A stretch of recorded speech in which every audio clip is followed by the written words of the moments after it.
በኢየሱስ ክርስቶስ አምኖ ከዘላለም ሞት ከማምለጥ ወደሚገርም ህይወት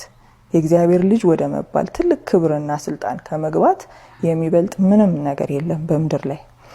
የትኛውም ክብር ቢመስል ዛሬ ቢያብረቀርቅ ውሸት ነው ጊዜያዊ ነው አላፊ ነው ምንም ይሄ የሚታወቅ ነው ኢነዌ የሰውም ውስጥ ያውቃል ያንን ግን የሆነችኛዋ ያቺ ከዚህ ምድር ጋር የምትስማማው ማንነታችን ግን ያንን ማስተላለፍ ትፈልጋለች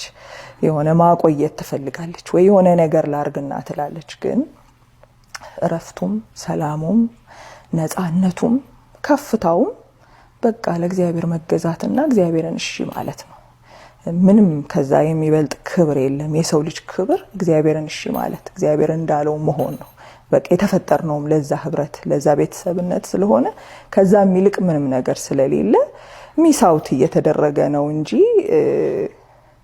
እና ጉዳት ነው እና ብዙም የምታወራርጁን ጉዳት ነው የምታራዝሚው እንጂ